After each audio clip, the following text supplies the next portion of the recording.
Welcome back, everyone. Sunday marks 6 months since a horrific scene unfolded in Surprise.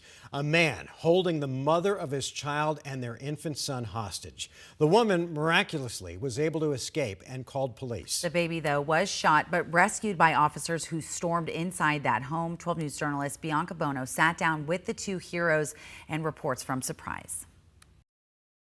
If it wasn't for the bravery of those officers, including the two men I sat down with, it's likely that baby wouldn't be here today. We were a part-time team several years ago. Officer Vega Reed and Officer Scott are assigned to the Surprise Police Department SWAT team, tasked with responding to some of the most challenging and dangerous calls. But no call has quite compared to what they faced on May 17th. My baby's inside.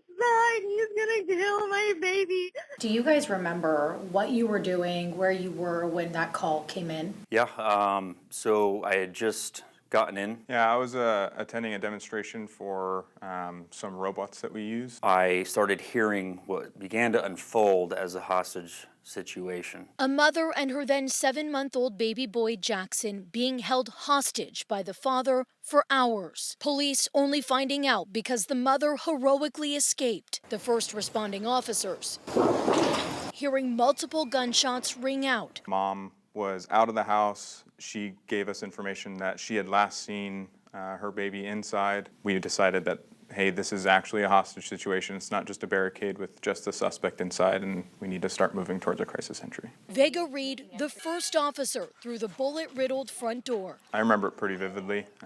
So once that door got opened and me and him were the first at that door to go inside. It's difficult to explain because as soon as that door opens, the first thing I'm expecting is to be shot at. Followed by his brave teammates, putting their lives on the line to save another. All you really think about is like, this is what we've been training for, this is our Super Bowl, and training just takes over. The officers going room by room, looking for the baby, at every corner, expecting the armed suspect. And this is a little bit different than our typical training. When we train hostage rescue, it's usually two adults or multiple adults. So to now throw a factor of a baby in there, now we're looking for smaller objects, smaller, tighter areas to try to find a baby and a bad guy at the same time.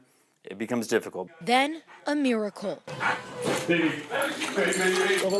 As I'm pushing deeper into the room, I heard the cry.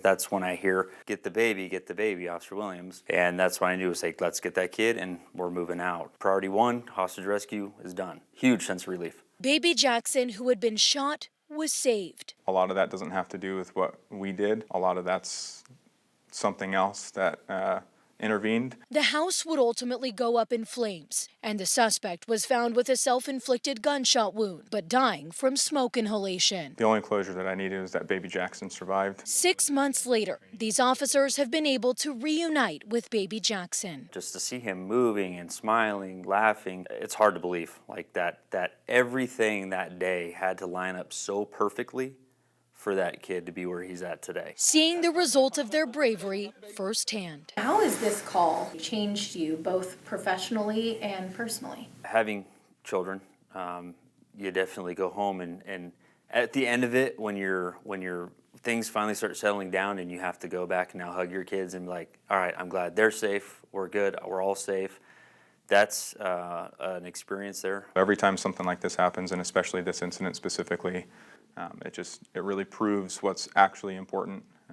And so cherishing our families and loving the people that we love just makes it that much more special. And these officers emphasize the importance of their entire team working together that day. I'm told at least one officer came straight from his house, others were off duty and responded right away, and there was a SWAT medic there who rendered aid to that baby immediately. We're in Surprise. Bianca Bono, 12 News. Bianca, thanks. Boy, hats off to all of those men and women.